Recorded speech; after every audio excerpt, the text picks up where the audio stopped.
Mr. Paget? Oh, it's good to see you and hear you again, Miles. I trust you're in good spirits.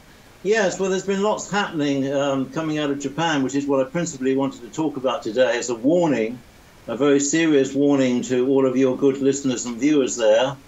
So shall I launch straight into that? Yeah, take it away. I think if we, the context of Fukushima we're talking about, is that right?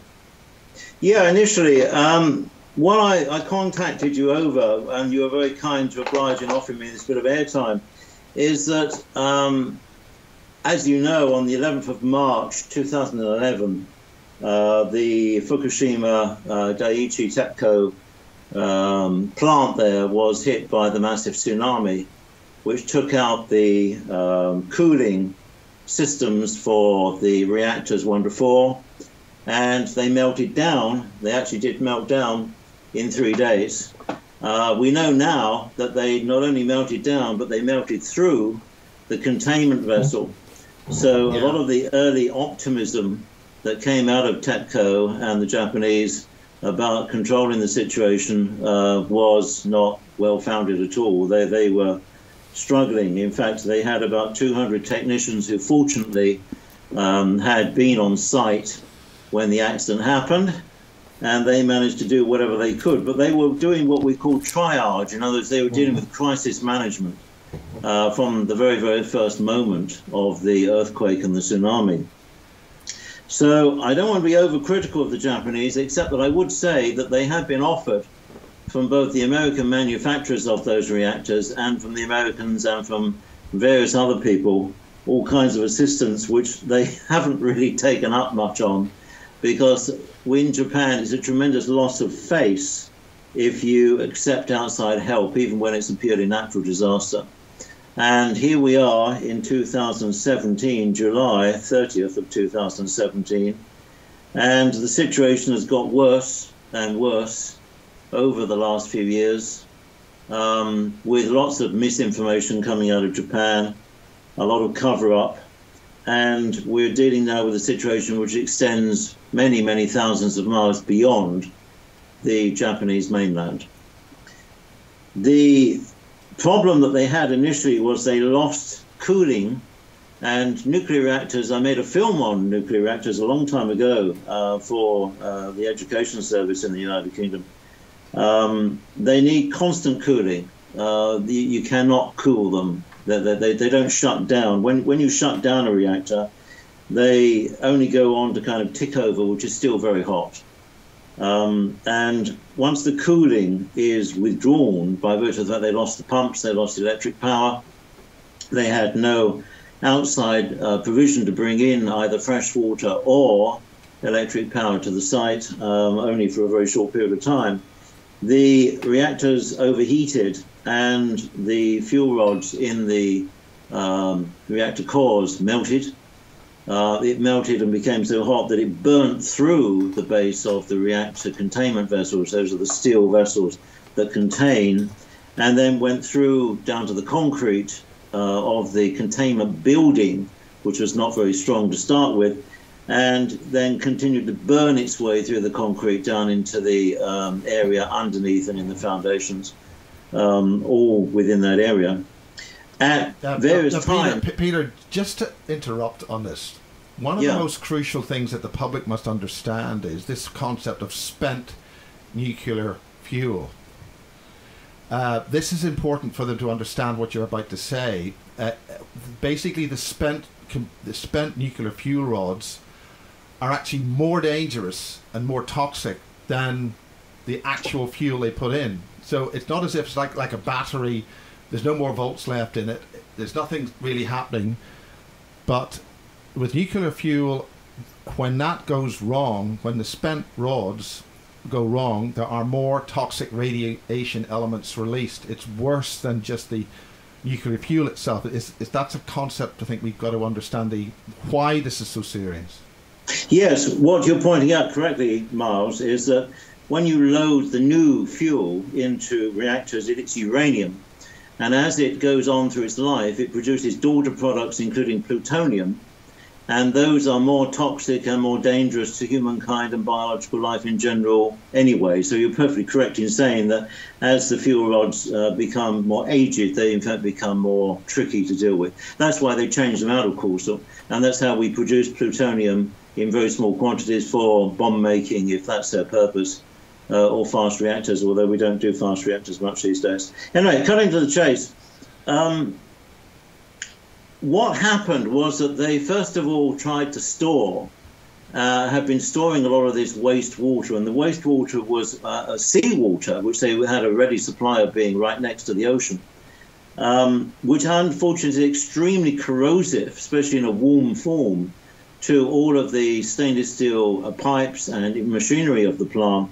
And so, and also it acts as something called a moderator, which means that it actually increases the nuclear reaction because it slows down the subatomic particles. They hit more atoms, they have more collisions. So in fact, by using salt water, which is a moderator, it's a nuclear industry term, in fact, it increases the reaction. Well, they were picking up whatever they could of this water, this cooling water, which they were pumping in tremendous quantities to stop the thing going bang, which it did in small ways once or twice in the early days. There was a small occasion of criticality, which means that fission took place out of control on more than one occasion.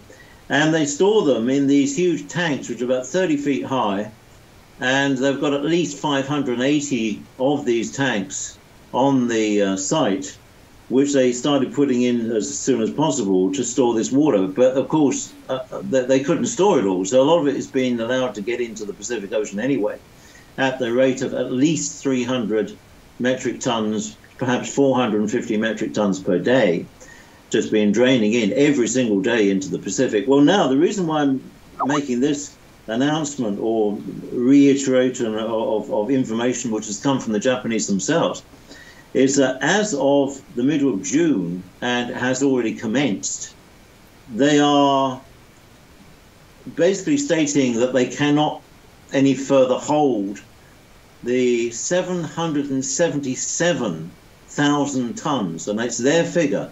Funny, they should pick 777, I don't know why, but they have stated they cannot further hold the 777,000 tons of waste radioactive water in these tanks, and they are going to release it into the Pacific further to the rainwater and seawater which is pumping through at the moment. So this 300 to 450 tons of nuclear contaminated rainwater and seawater which has been going in there is now going to be enhanced by at least 100 tons a day, maybe a lot more.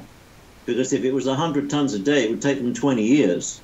And I can't see they're going to wait 20 years. They have been complimented by the Japanese government ministers for taking a decision now. And I think this is partly because the tanks, the 580-odd tanks which have been containing this million-odd gallons of radioactive water, by definition of the fact that it's salt water, it's contaminated water, it's warm, and it's highly toxic, the tanks are corroding. One of them, just a few weeks ago, lost 300 tons. It just went into the groundwater somewhere, it just vanished. So they knew that they know that the tanks are leaking. They've had leaks all the way through. They made a very facile statement quite recently that they've cured the leaks, which is absolutely not true. Now, they're saying that this water contains tritium, which indeed it does, which is radioactive hydrogen. And they're saying that hydrogen, radioactive hydrogen, has a limited effect on the biosphere, has a limited effect on life in general. This is not true. It has a half-life of 240 years odd, which means that in 240 years you've got half of it, but then you've got half of it and half of it again. So it's not going to be finished in 240 years. It goes on and on. And the point is that they claim that they have scrubbed this water. This is a technical term meaning they've extracted the heavy metal parts, the radioactive elements out of the water, including plutonium.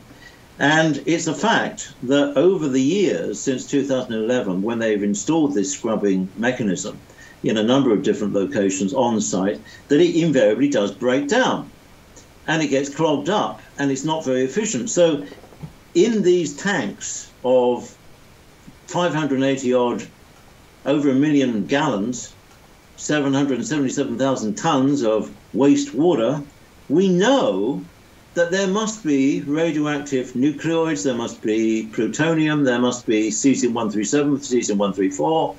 It's impossible that they could have scrubbed all of that out and that water only contains tritium. That's rubbish, absolute rubbish. I don't know whether they're insulting our intelligence. I mean, I'm not a nuclear engineer, but I did make a film on the nuclear industry some 30 or 40 odd years ago. And I know a bit about this because I have some knowledge of it. So my concern is that the situation is in effect out of control.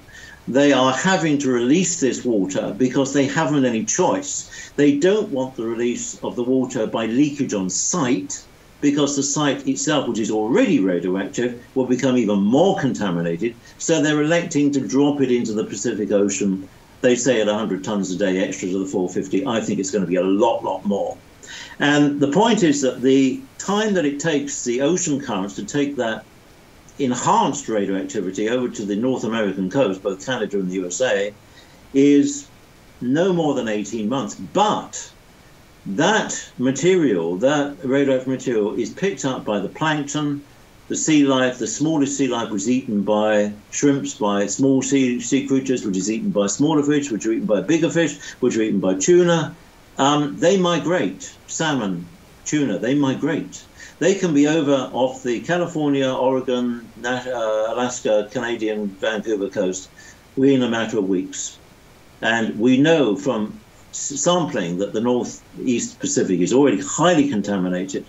Tests of fish products and crabs and sea creatures there have invariably shown up that nearly all the creatures have a degree of radioactive contamination by now. And if they're going to release all of this new, very toxic water, then we can say for sure that within months, weeks, certainly a year, the Northeast Pacific is going to be a very, very quiet nuclear reactor in its own right, and everything's going to pick up this stuff, and it does not degrade. I mean, they've even done some silly things like taking radioactive bushes, trees, wood, and burning it in Japan. It makes absolutely no difference whatsoever to the radioactive content. It merely creates a solid object which you've got on the ground and creates an aerosol in terms of the smoke, which then blows around either over Japan itself, within 150 miles they've found it, or indeed coming over the Pacific towards the United States. Now, the countries that are at risk are particularly those north and east of Japan, which includes the whole of the North American coastline, parts of the Russian coastline up in their extreme eastern territory, the Aleutian Islands by definition, and other countries, obviously Japan itself. It does sometimes blow or drift in the ocean some 300 or 400 miles west, but then usually the currents of the Earth generally take it east. So touch wood, a bit of wood here, countries perhaps like Thailand, Malaysia, India could be protected by the natural flow east of these currents. The message really is, for God's sake, don't buy anything at all that comes out of the Northeast Pacific, whether it's salmon or tuna or anything at all, crab, in the Alaskan waters. The Americans, I have to say, have been playing down the situation for economic reasons. They don't want to upset their Japanese friends. They did that for Chernobyl. I mean, Scottish, Irish. They did that for sure. Still a lot of people dying in Northern Ireland from cancers from that. Yeah. And dear Hillary, we all know what we're talking about, did a deal with between the Americans and the Japanese to switch off the air contamination monitors in Oregon and California, so that the Americans didn't know how much radioactivity was coming down in the rain. So by definition, you only have a sea life problem. You also have the particularly large green leaf vegetables in the whole of the area west of the Rockies needs at least to be washed. And some products are known to concentrate radioactive elements, particularly mosses. This we found with Chernobyl, as you recall, Mars, that the reindeer were eating the moss, and that had concentrated, and the reindeer concentrated it, And indeed, the reindeer in Finland are radioactive. They can't eat them anymore. They're just pets, which is fine for the reindeer. They just glow in the dark at night. But this is a problem which is ongoing. It has no end. The situation with the core is what they call the corium, which is the uncontrolled elephant's foot mass of semi-treacle-like melted nuclear fuel, has a life in Japan now of thousands of years. The idea that you're going to clean the site up is a fallacy. The time that to clean the site up was back in 2011, 2012. That has been lost. That opportunity has completely been lost. They put a tent over the reactors. They didn't put a containment vessel like at Chernobyl. Over to you a moment. It's been said that they've been trucking a lot of the radiation around Japan, so they can simply say that the background radiation in Japan is okay because it's all just background. But they've been doing that, deliberately putting hot stuff all over the whole country so that they can say, oh, it's just background radiation. I mean, essentially, we're looking at the end of the Japanese people, and that comes from a Japanese national. The figures that have been put about, you see, one of the problems is that radioactive disease exposure is, unless someone's receiving so much gamma radiation on site, either from the reactors or from what we call skyshine, which is gamma ray coming up, hitting an atom, coming back down as a secondary particle, is unless they're receiving so much gamma radiation on site, which is knocking off their bone marrow and killing them within days, the fallout type products, which you're getting in the ocean and in the air, they come in as little nucleoids, and if you imbibe them or you breathe them in, and they start working away at the RNA, DNA blueprint on human beings, or any animal at all, any plant life, that it can take 15 years before a malignant disease at the final stage at which you identify it presents itself. So it's a fact, I think, that about 40% of Americans die of cancer in a year on their fatalities anyway. And the estimates are that Fukushima has already added 1%. So you've now got 41% of Americans dying of cancer. But you're not going to easily pick out that 1% that is down to Fukushima. You can say, oh, it's 40 or 41%. It's sort of, it's all, lost in the noise. My point to people is that, please, if you could desist buying seafood products and talk to your supermarket chains. I've been in communication with a few British supermarkets in the last few weeks saying, please, I don't want to see Alaskan products from the shore off of Alaska. I don't want to see them on your shelf because you're endangering your clientele with long-term malignant disease, which they will not be able to pick up. It's be very difficult to say if a particular malady in 15 years' time was due to Fukushima or was due to other natural causes, cell phones or whatever you want to say. Now, one of the key areas which is really critical is that we do know that small girls under the age of 6, particularly females, are very prone to this kind of contamination and indeed malady, particularly in the thyroid. It is a fact that in the Fukushima area, there is now a very high proportion of small Japanese girls under the age of 6 with tumors on their thyroid, which is going to potentially give them other problems down the line with their health. I'm aware. And they have said that I'll come back to you. They have said that in terms of the Japanese population itself, this could probably produce over the next 15 years an extra 3 million deaths, specifically from the Fukushima accident. Over to you, Mark. I mean, I'm aware of somebody who worked in the nuclear industry. She has a large underthroat issue because of the thyroid cancer, and she worked in the industry here. So, I mean, that's just a mild dose. I mean, this is obviously at its early stages, Peter. This is getting a lot worse. I mean, the kind of pictures of melted things which were on the papers quite recently would indicate that this is really only the start. I mean, this is just going to get worse and worse. The one thing that they were worried about, which is why they were pumping in this seawater, which was creating a bigger problem out of a lesser problem, but what else could they do, was that they were worried that the nuclear cores would, at least 3 of them, possibly work their way together, or indeed they have a critical mass within themselves. They could then produce what they call a nuclear volcano. We could have steam, water, gases coming out of there at such a rate into the atmosphere, which would be very difficult to control. That's why they radically, try to control it by pumping hundreds of gallons of seawater into the ground. They've pumped so much water into the ground that the foundations of the plants are now very, very at risk. One person said the ground is almost turned into quicksand because maybe the ground rock, the foundation rock is perhaps 100 or 200 feet down, and you put buildings on piles because they built it on poor soil to start with, and they put down piles. Well, if any of that is, being destabilized by all of this liquefaction, then it could be, and we know that number 4 is already leaning. And the big problem there, as you know, the fuel containment pond is not on the ground like we built them here in this country, in the UK. It's up in the air.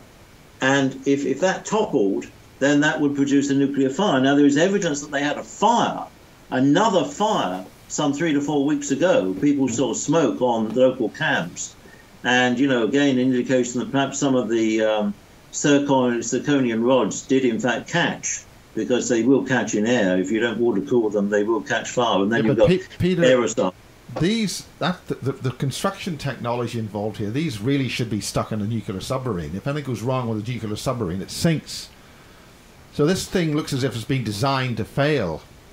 You put a type of reactor that if it does have any kind of a problem, which is in an earthquake area on the coast, it looks as if somebody sold them a pup here with intention a long time ago. Well, it's an old Mark I design. What is it? Central. It's an American company. It's an American-built reactor, and there's quite a few of them, as you know. I think there's 15 or more of them in the United States. If they're not liable for critical loss of power, critical loss of cooling, they're kind of okay. I mean, they're not that great. Many of them are being decommissioned, as they say, but that really means shutting them down and basically trying to sort of, switch them off as much as you can. But you still get a lot of background which is going to be stored.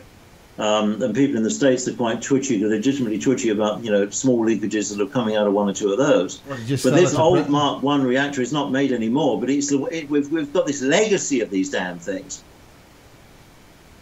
Surely, if you've got your spent rods, this is the idea that the spent rods are not spent. What's happening to them? I mean, the reactors, we understand there's a major fissure, a breach in the crust near where the plant is, and this water that you're talking about is also moving its way inland into the main water table of Japan. Yeah, this is not just going into the Pacific. So everything you're saying is moving inland. Yeah, I mean, as it goes out, by definition of water pressure, as you know, with cave systems and fissures and faults, it will spread.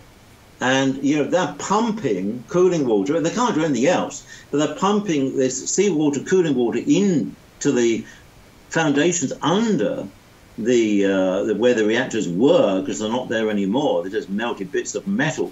And by definition, by creating that pressure, you are pushing it out into the water table underground, maybe 300 or 400 feet underground. It's going to be coming up in wells and artesian wells and places like that. So it's an ongoing problem for the Japanese. Ironically, again, I mean, the amount of misinformation is criminal that at the time, this is 2012, they said that all of the precincts around Fukushima and around Tokyo and beyond Tokyo were contaminated, but miraculously Tokyo escaped.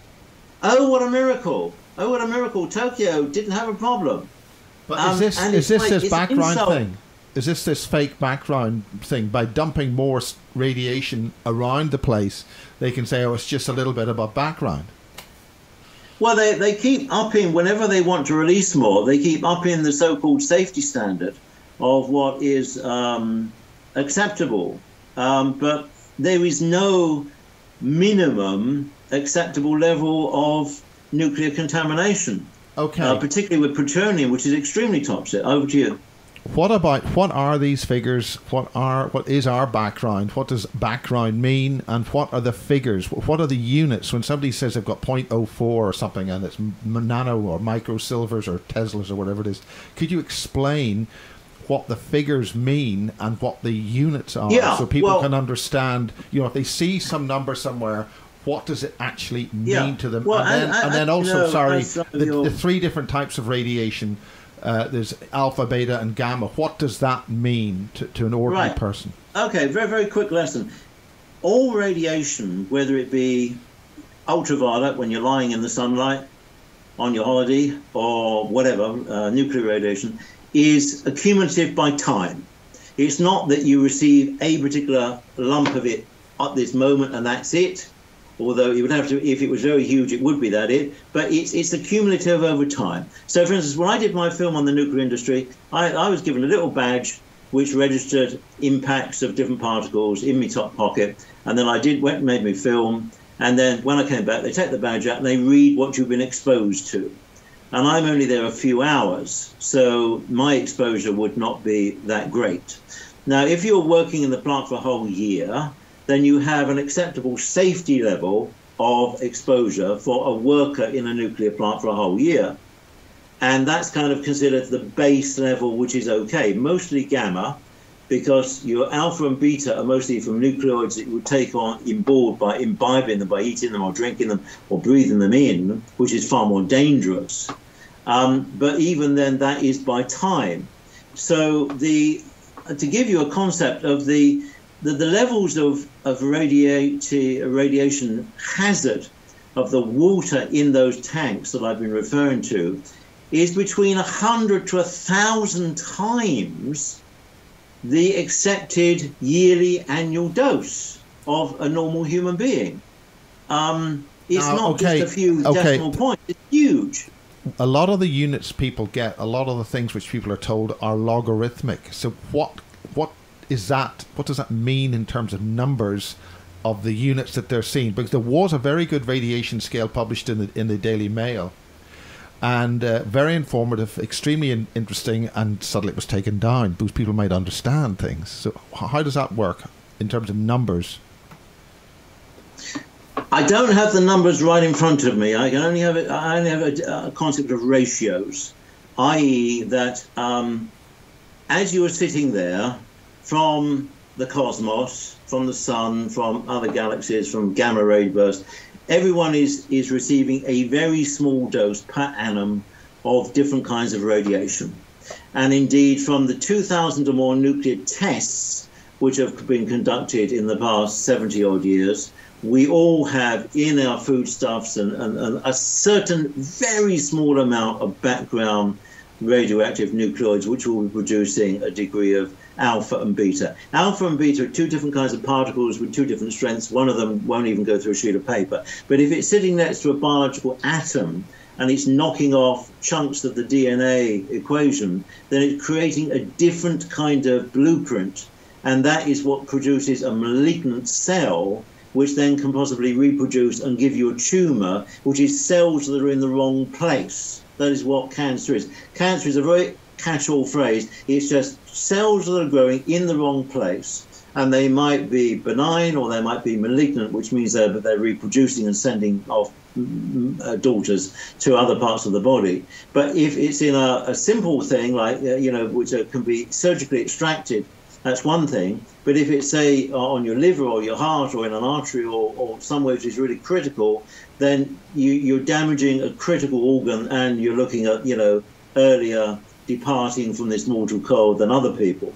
Now, you can get on top of these things to a degree. Blue-green algae, which is grown in lakes, will take out radiation, for actually metal products from the body. Baked beans would even take out lead to some extent. This was all discovered principally by the Russians after the Chernobyl accident, which was a fraction of what Fukushima is. So if you research these remedies, they do help. Drinking lots of fresh water and what have you. What I'm trying is don't load the system through the mouth, through the digestive system with products which are by definition contaminated. And if you find them sitting on the shelves of your local supermarket, write to the supermarket and say, we're not going to buy those anymore because we can affect policy by voting with our feet. What about getting a meter? I mean, I have a meter. I got and it's giving 0.04 microsilvers. I had a little. I had a little. I had a little radiation alert here about 10 days ago, or maybe I heard 2 or 3 weeks ago, and I went off the scale, and it alerted and all that. But I mean, microsilvers. It went up from whatever level the Geiger counter set at was for Ukrainian soldiers. I mean, I got it on the internet. So and it went off. It's gone off 2 or 3 times now. But they breed them tough out there. Yeah. So if one went into a supermarket with your Geiger counter, would you be able to, pick it up or put it against some fish? I mean, because you might. Because this you see the thing. I'll tell you a story, and it is Fukushima based. Basically, I was in Amsterdam. I'd heard that the original air blast from the explosions was coming across the Pacific, and it was coming across the northern part of the Great Britain and the UK. That's the Great Britain and the southern part. When I went into Amsterdam, my background radiation, I brought my Geiger counter with me. The background radiation was 0.02 or 3. Hounslow goes up to 0.1. If you're West London, it goes up. I think they've got something stored in Hounslow Heath. Anyway, the point is, after it rained, it went up, and where my case was, it was dry, and the radiation was low on the ground. As soon as I picked it up and put it near the flowers, it went up by at least a factor of about 3 or 4.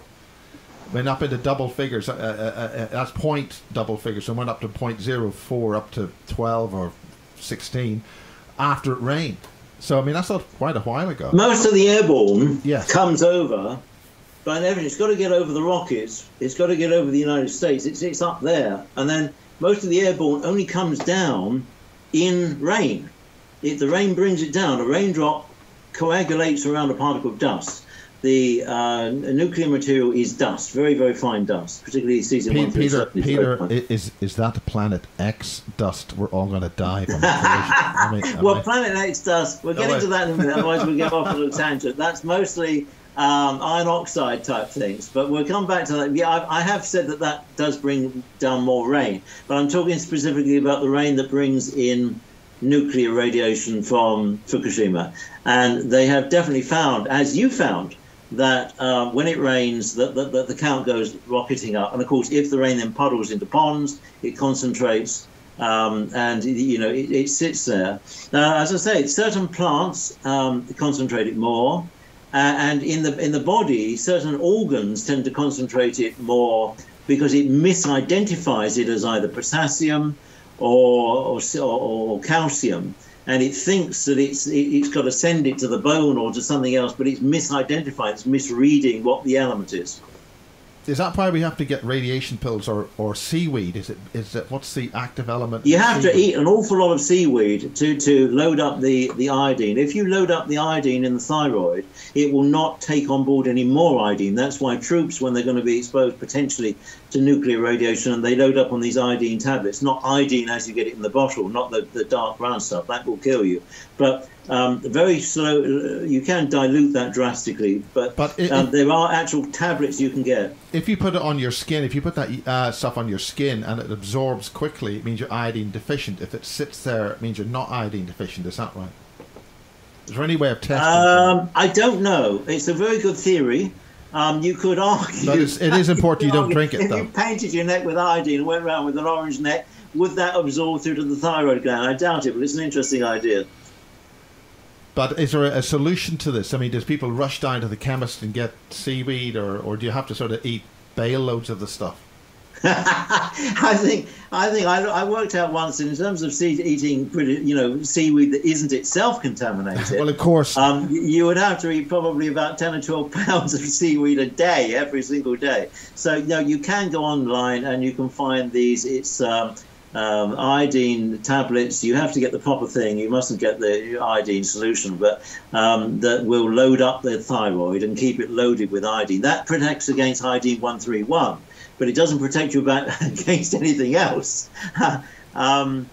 I mean, if you follow all the alternative medicine, your body actually has mechanisms to take out rogue cells, because over the age of 45, everybody produces malignant cells no matter what. You can actually load up on mechanisms and supplements and whatever to help clean out the body, because of you're getting some malignant cells anyway. Well, what is the shopping list that people should do? Okay, there's a shopping list that people should not buy, and what's a shopping list that people can buy? And bearing in mind, a lot of the sort of pills that people get these days are so loaded with mercury and God knows what else, that you're actually, take 15,000 milligrams of vitamin C, probably going to kill you, because there's so much crap in the pill that they stick in with it. But what you got to do your research. You got to do your research. It's a very good question. I would say if you get onto diet in general for general health welfare, and this comes as a broad spectrum shotgun statement, not just about radioactivity, is give up lactose products, milk, cow's milk, cheese. You can have sheep's cheese and goat's cheese, but give up all cow products, because they load them down with hormones and growth steroids. Peter, you don't want that. Peter, you're making yourself really popular with a lot of industries here. Well, I'm sorry, I can't change the facts. I mean, blame me, don't or blame the way that the world was built. The cows, when they used to be proper cows and not be super bred into huge great fusions, and when we had raw milk, or milk that was real milk as opposed to the stuff that's messed about with now, and we weren't injecting the little darlings every week to keep their infection down. Milk was, in my childhood, probably milk was a damn sight better than it is now. I mean, it's now pretty pointless, really. I mean, if you buy the semi-skim, well, it's probably hardly got any milk in it anyway, which is probably a good thing. But I'm saying, and the other thing, which is a contaminant in general health, this is not about radioactivity, is wheat. Ordinary wheat, ordinary bread is very high on gluten, is bad for you. But in terms of what you should, lots of fresh water. I have to give a plug to Alex Jones. Go on to his site, InfoWars, and he's got some great products for supplements for everything under the sun. I would say that his information is far superior to mine and a lot more experience. I'm not into that line of country. But it'd be very difficult to give personal advice. I will give personal advice. And incidentally, if people do want to contact me directly, I'm pretty much shut out of Facebook and YouTube, although I might be getting back in there sometime. So if you've noticed my disappearance, well, that's because I'm too controversial to be out there, baby. But you can get to me on my email. I'm shocked, Peter. I'm absolutely shocked. There's no way. So, are you telling me that if you put Peter Paget in a search engine, you'll not find you? Say again? If you put Peter Paget in a search engine, will you be sort of not found? No. What it is with Facebook and YouTube, all of my old stuff is out there. You can find it. You can find my presentations and what have you.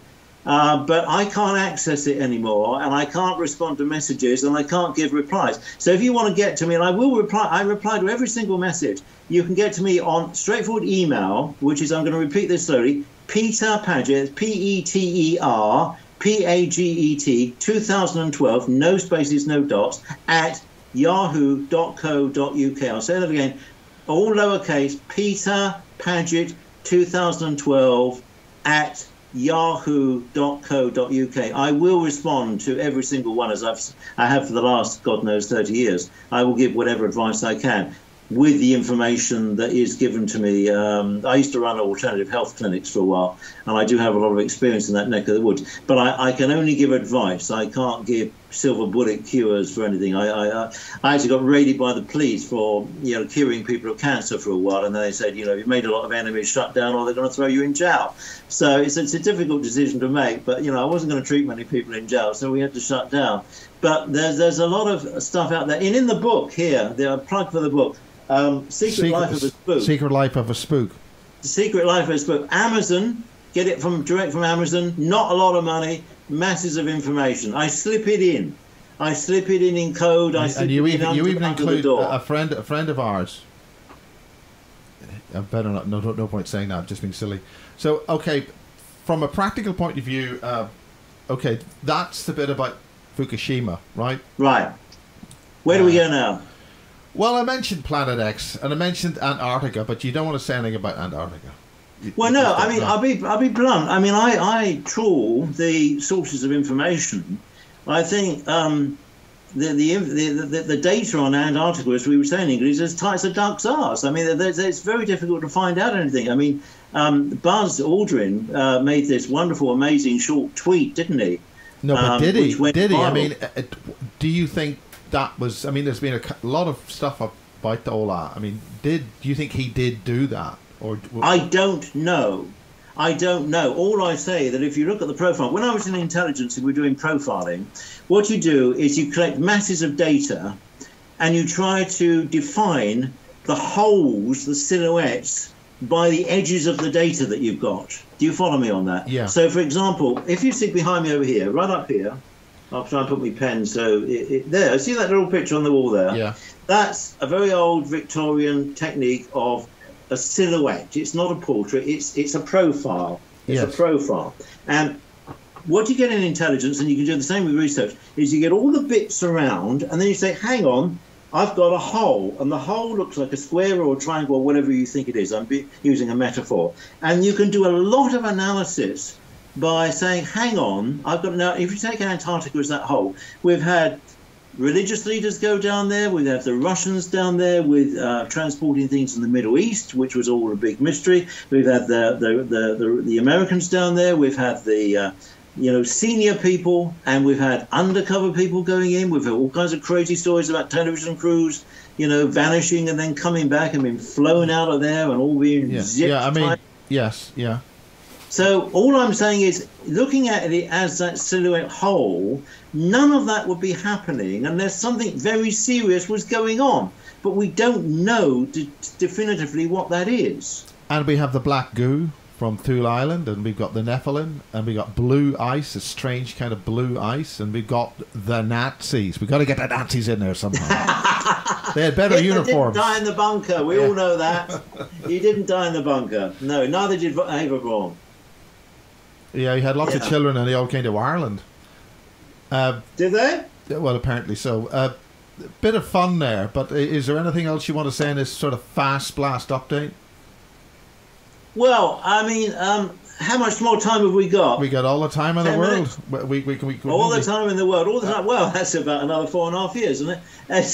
Oh yeah, 4.5 years. Oh, have we got a subtle?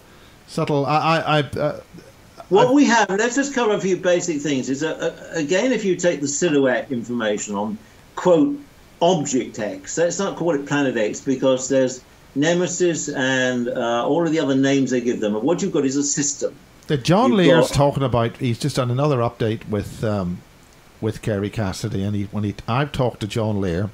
He's talking about 44 planets in the solar system, and it's a dual system. But it depends what we got two systems. Thousands. Yeah. But in this sphere of influence, I don't know whether there are not other dimensions. Well, what you've got. But I have to say, now you mentioned about Venus being in the wrong place. Yeah. The Sky at Night by the Broken Biscuit Company, the BBC, they ran a very important. In this month, I think this July 2017, they ran a very important little interview with some astronomers on how critically unstable the solar system is. It can fly into absolute chaos almost at the drop of a comet, which I thought was rather interesting, to be honest. We know for a fact that the old schoolgirl idea of we'll all go around in neat little circles and we're there forever is wrong.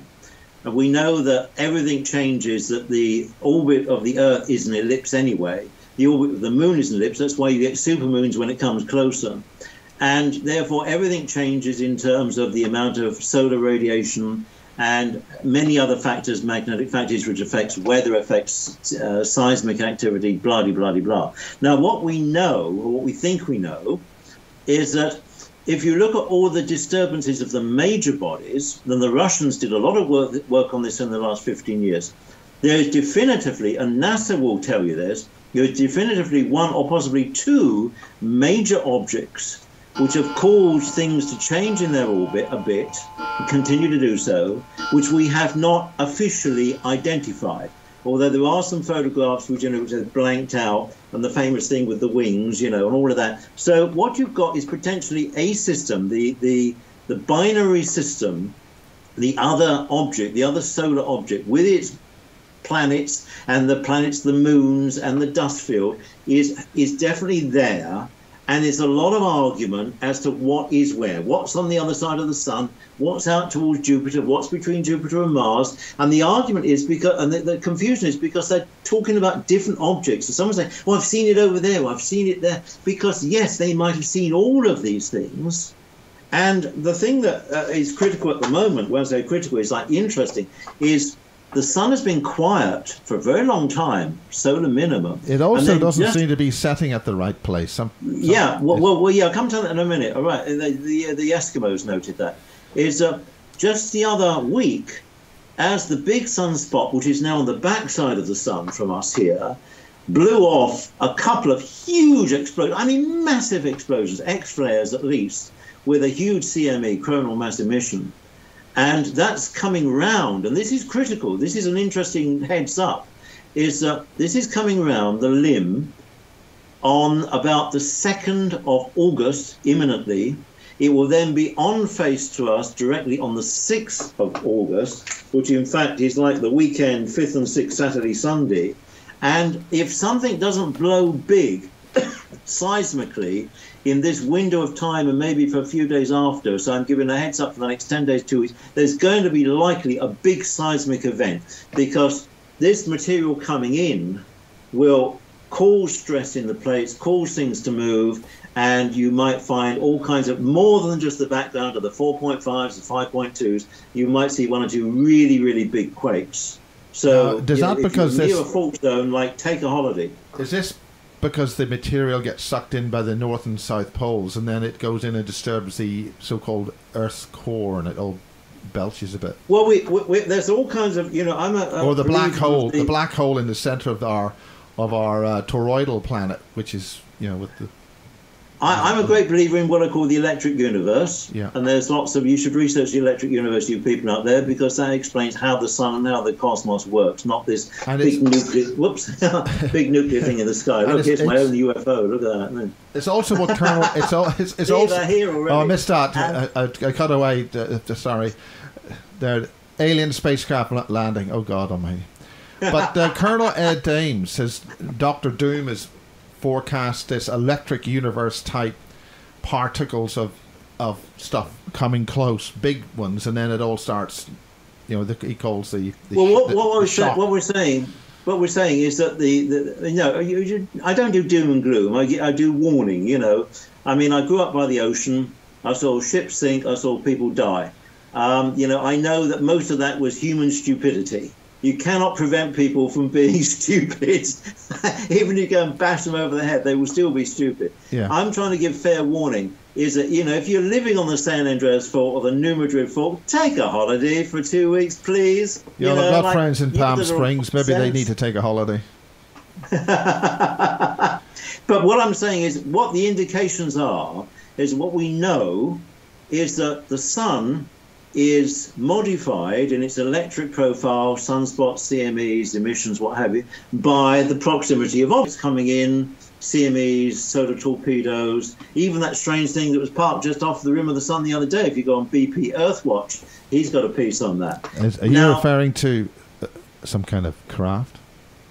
Maybe. We don't know, but it was huge. I mean, if the data looks right, it's huge. It's just a data glitch. We're talking very, very, very big.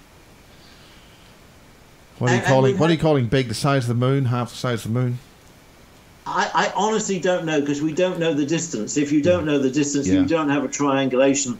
It could be just in front of the camera. It could be 1 million, 2 million miles away. You don't know. You need at least 2 or 3 observations to have that kind of data by definition. But it was big. The feeling here is that it was big. And, we've seen these other solar observations of some strange things near the sun, drawing plasma off the sun.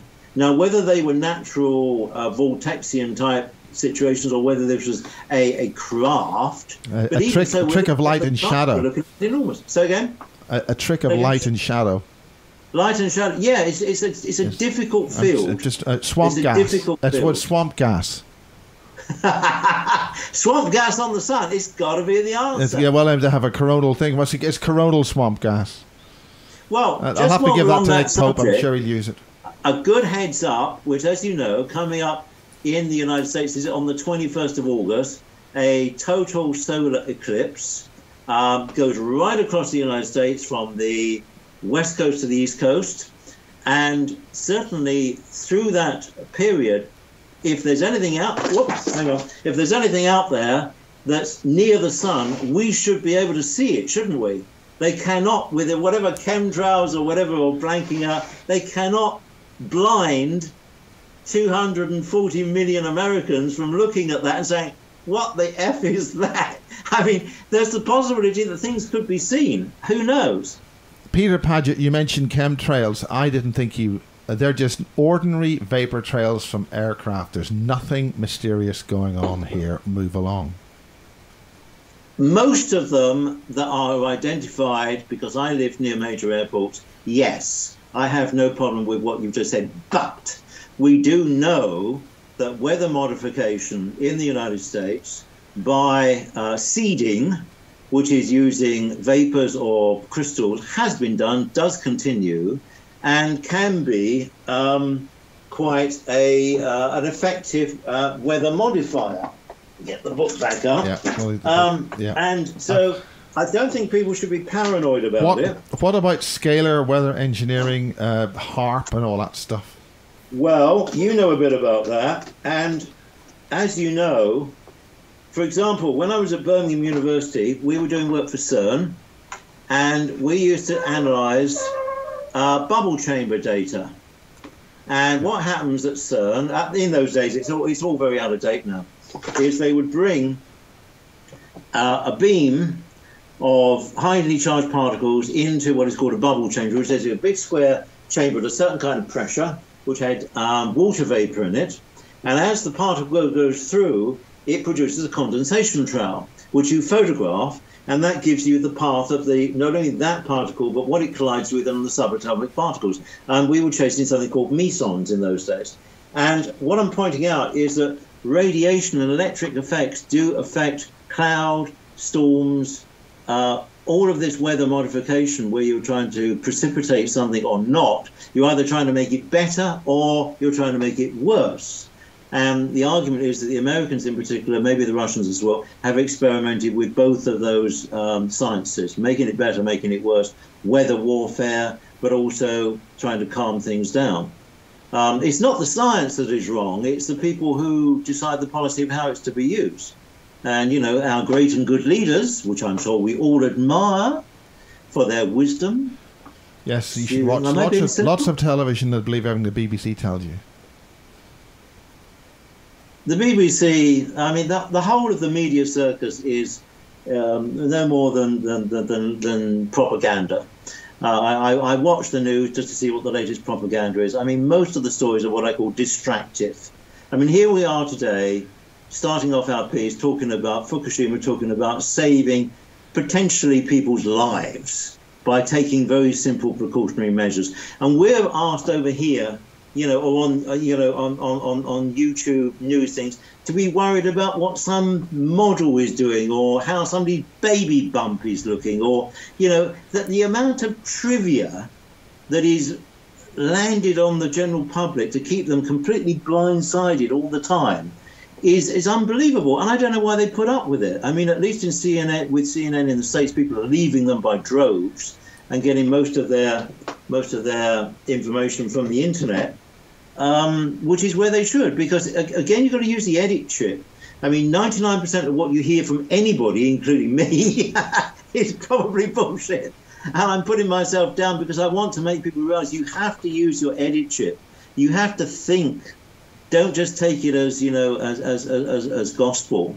Especially if you're getting reassurances from government ministers, which are about the worst kind of reassurances you could have.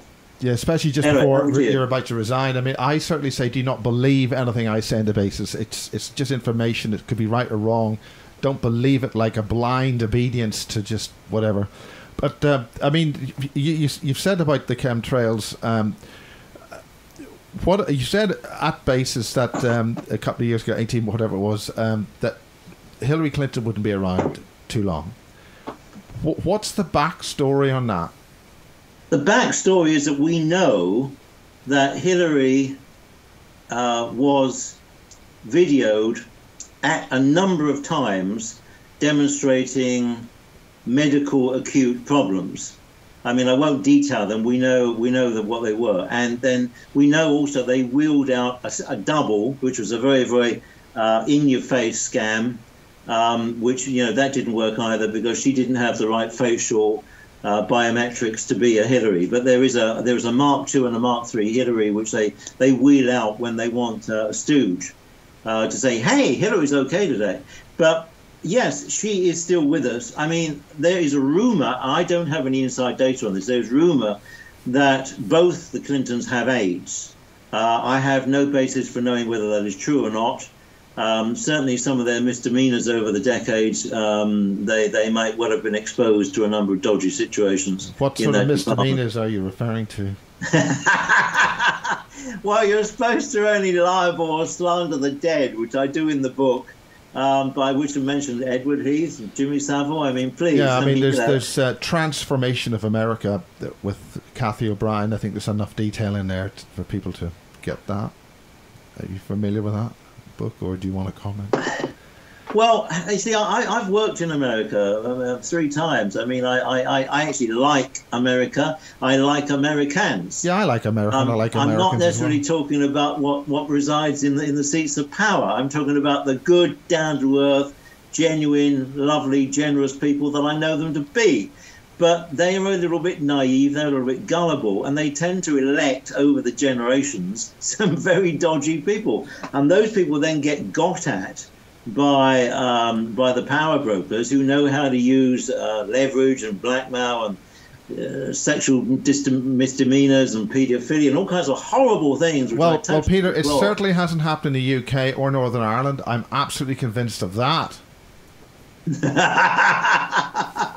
Well, I have to say, again, being kind, that the child investigations in London have gone through so many changes of chairman and reached so many roadblocks. And, you know, the British have this fundamental secret weapon called the filing cabinet. You have a dodgy piece of information and you say, oh, let's put that in the filing cabinet. And, oh, here's another dodgy of information. Oh, we have a public inquiry about that one. Yeah, well, let's got rid of that for 2 to 3 years. We have a wonderful way of dealing with inconvenient information, which is fairly kind. In America, they tend to shoot people, which is not so kind. JFK notwithstanding. Yeah. Yes, there is.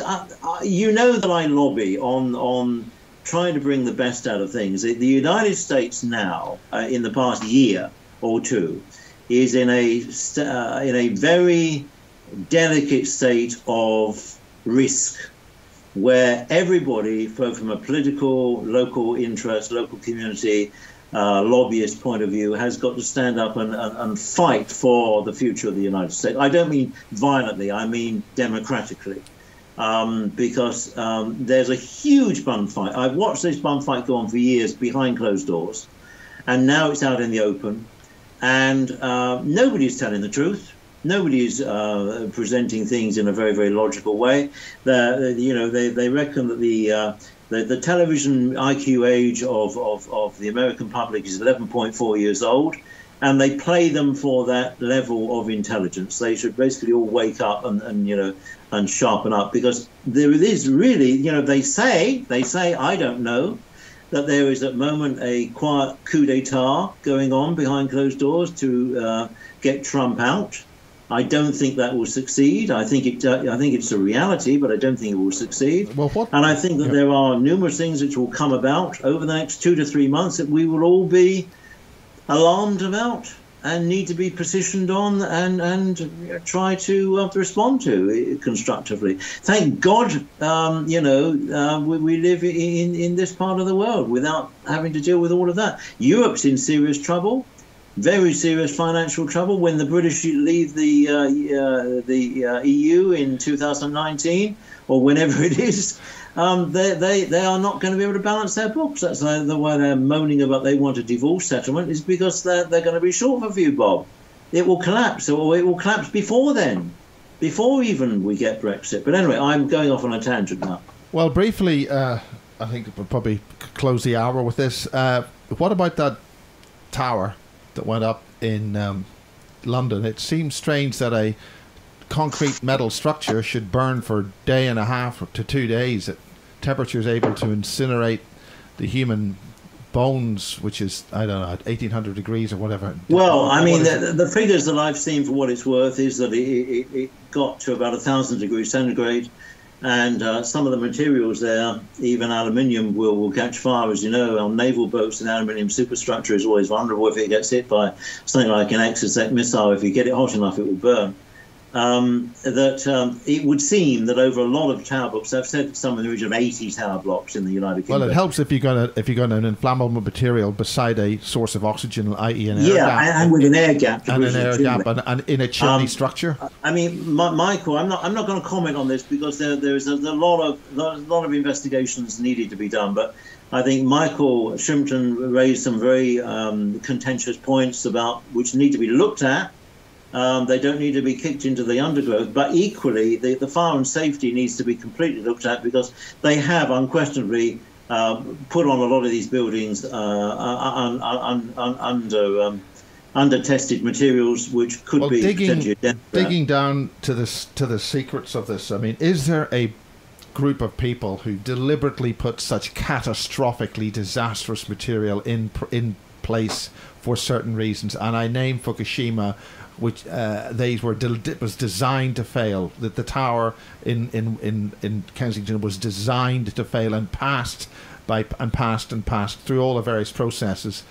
So I don't want to be conspiratorial about that, Miles, because I think that human greed and stupidity and takes care of most of these situations. Is that for the sake of saving, I think they said about £5 or £7 English pounds per panel on the building when it was refurbed. They could have had the fire-proofed material, but no, they bought one that was 5 or 7 English pounds cheaper.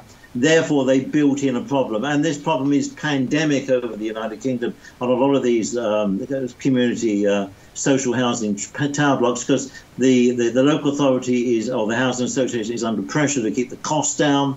And as you know, or I know with my experience with boats and planes and what have you, the cheap solution is often not the cheap solution. It's a temporary expedient which will lead to disaster. And I've watched that. So I think it's human stupidity and human greed and avarice. And I think we've got to get beyond that and start thinking in a much more long-term and sensible way. The people who really control these things, they're living in an absolutely decadent way. I mean, rise and fall of the Roman Empire. You look at the BBC pay salary scandal, which is recently. I mean, nobody is worth that amount of money to put their mugshot on television and say, "Oh, I'm going to get an audience footprint of X million." Nobody's worth that kind of money. And we've got to sharpen up on all of this, because time is running out. I mean, I think everyone's working on it, to be quite fair. But as I say, in this country, or the United Kingdom, I mean, we use, just platitudes, and we buy time, and I mean, political drop in the ocean, which I'm not allowed to say very much on, but it's partly in the book, is, coming up to the 20th anniversary of 1997. Do we know what we're talking about here? Certain tidying up of certain royal family members? Say no more? Well, I don't know what you've said, and I certainly couldn't comment. But you did say at Warminster, I'm quite close to Warminster here, you did say we do not have much time. Is that the correct phrase? No, we don't. You said we do not have much now. What did you... I think, to be quite fair, is that between that particular presentation and the date that I gave, a lot actually did happen, and not a lot of it came out. And we're now in a second stage this year for the rest of 2017, when I think a great deal in many different departments, seismic, astronomy, philosophy, politics, grassfire wars, Middle East, will come out because it's brewing. Like when you're on a stove and you're boiling some milk, or you're heating up some milk, and you can see the milk, it gets to a point, and then suddenly it starts to rise, doesn't it? If you don't catch that at that moment, you've got it all over your cooker.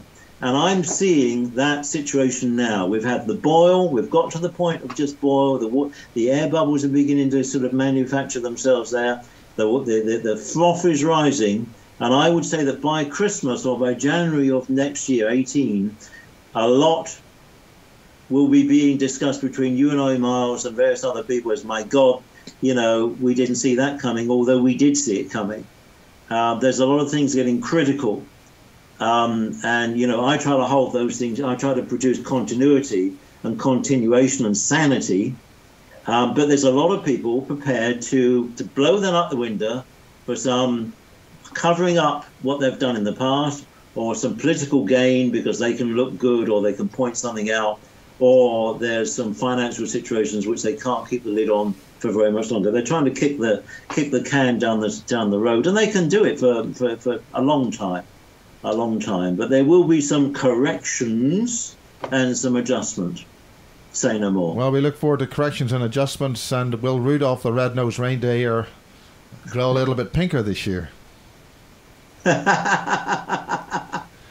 Okay, well, God bless you all. With that, thank you, Peter Paget, July update 2017. Good luck and Godspeed, or may your God go with you. God is everywhere and everything. Okay, bye, Miles. Cheerio. Goodbye. Cheerio.